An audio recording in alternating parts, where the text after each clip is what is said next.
Hello friends, welcome to our YouTube channel. आज की video में हम लोग एक और नए इम्पोर्टेंट टॉपिक दर्पणों से दूरियां नापने के निर्देशांक ज्यामिति चिन्ह परिपाटी को समझने वाले हैं, जो कि फिजिक्स का बहुत ही इम्पोर्टेंट टॉपिक है। और ये क्लास 12th के 2-3 चैप्टर में काफ़ी ज़्यादा इससे न्यूमेरिकल भी रहते हैं और थ्योरी में भी डेरिवेशन रहते हैं, जो कि इसी की सहायता से सॉल्व होते हैं। तो ये काफ़ी ज़्यादा इम्पोर्टेंट है, तो मैं इसको स्टेप बाय स्टेप करता चलूँगा। आप हमारे साथ जुड़े रहिए लास्ट तक, आपको अच्छे से समझ में आएगा। अगर आपको वीडियो पसंद आता है तो वीडियो को लाइक कर दीजिएगा। चलते हैं, स्टार्ट करते हैं। हम यहाँ पर सीखने वाले हैं दर्पणों से दूरियां नापने के निर्देशांक ज्यामिति चिन्ह परिपाटी। ये एक मैथमेटिक्स टॉपिक है, जो कि मैथमेटिक्स के निर्देशांक जो आपने क्लास 10th में पढ़ रखा है चैप्टर, उसी पर आधारित है। उसी के बेस पर इसको समझ सकते हैं हम। तो इससे पहले हम लोग इसका जो सिंबल्स हैं वो समझ लेते हैं। जैसे दर्पण से वस्तु की दूरी को हम u से प्रेजेंट करते हैं, और दर्पण से प्रतिबिंब की दूरी को हम v से प्रेजेंट करते हैं, और फोकस दूरी को स्मॉल f से, और वक्रता त्रिज्या को c से, वस्तु की ऊंचाई को O से, प्रतिबिंब की ऊंचाई को I से प्रेजेंट करते हैं। तो इसी तरह हम ये जो दिया गया है इसमें हम समझते हैं। हम इसमें दर्पण पर प्रकाश किरण सदैव बाईं ओर से डालते हैं। जैसे बायां इधर है, इधर से हम दर्पण पर हम कोई वस्तु रखेंगे तो वो इस साइड ही रखेंगे। तो ये हमारा, इसको हम दर्पण प्रेजेंट कर सकते हैं, मान सकते हैं। ये हमारा दर्पण है। तो इधर हम वस्तु को रखेंगे। इधर जब वस्तु को रखेंगे तो ये इससे चलने वाली प्रकाश किरणें दर्पण से परावर्तित या अपवर्तित होकर किसी तरफ जाएंगी। तो उसी प्रकार हम इसको समझेंगे। जब इस तरफ वस्तु को रखेंगे तो इससे जो प्रकाश किरणें चलेंगी, तो जब हम वस्तु की दूरी लेंगे तो वो हम लेते हैं P से, ध्रुव से लेते हैं। तो ध्रुव से जब हम इधर चलेंगे तो ये रहेगा माइनस का। अगर हम ध्रुव की तरफ चलेंगे तो ये पॉजिटिव रहेगा।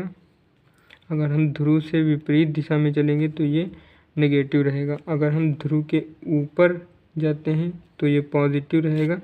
अगर हम ध्रुव के अपोजिट साइड यानी नीचे जाते हैं तो ये नेगेटिव हो जाएगा। इसी प्रकार उत्तल दर्पण और अवतल दर्पण में भी होता है। और अवतल दर्पण की फोकस दूरी ऋणात्मक, यानी जो स्मॉल f है वो ऋणात्मक रहती है हमेशा किसी भी कंडीशन में, तथा उत्तल दर्पण की फोकस दूरी धनात्मक रहती है। अवतल दर्पण की फोकस दूरी ऋणात्मक और उत्तल दर्पण की फोकस दूरी धनात्मक रहती है। ये आप ध्यान रखेंगे। मैं इसका जो थ्योरी है वो डिस्क्रिप्शन में दे दूँगा, आप वहाँ से पढ़ लीजिएगा।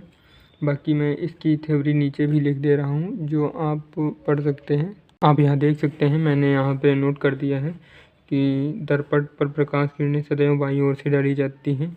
यानी दर्पण पर प्रकाश किरणें सदैव बाईं ओर से, यानी इधर से इधर वस्तु को हम रखेंगे, इधर से प्रकाश किरणें इस पर डाली जानी चाहिए। और दूसरा पॉइंट है, समस्त दूरियां दर्पण के ध्रुव से मुख्य अक्ष के अनुदिश नापी जानी चाहिए। जितनी भी दूरियां हम चाहे ऊपर की नापें या इधर की या इस तरफ की या बाईं ओर की, हम मुख्य दर्पण के ध्रुव से ही नापेंगे। ध्रुव को हम P से डिनोट प्रेजेंट करते हैं। और तीसरा पॉइंट है, आपतित प्रकाश की किरण की दिशा में नापी गई दूरियां धनात्मक चिन्ह के साथ ली जाती हैं। यानी आपतित किरण की दिशा में नापी गई दूरियां, यानी इस तरफ की आपतित किरण की दिशा में नापी गई दूरियां धनात्मक चिन्ह के साथ ली जा सकती हैं। इधर से अगर हम इस तरफ को चलेंगे तो उसको हम प्लस से प्रेजेंट करेंगे। आप देख सकते हैं ये एरो बना हुआ है आपतित किरण की दिशा में नापी गई दूरियों का।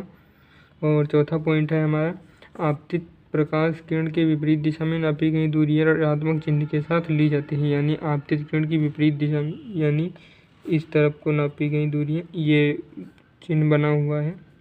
आपतित किरण की विपरीत दिशा में नापी गई दूरियां को हम माइनस चिन्ह से प्रेजेंट करते हैं।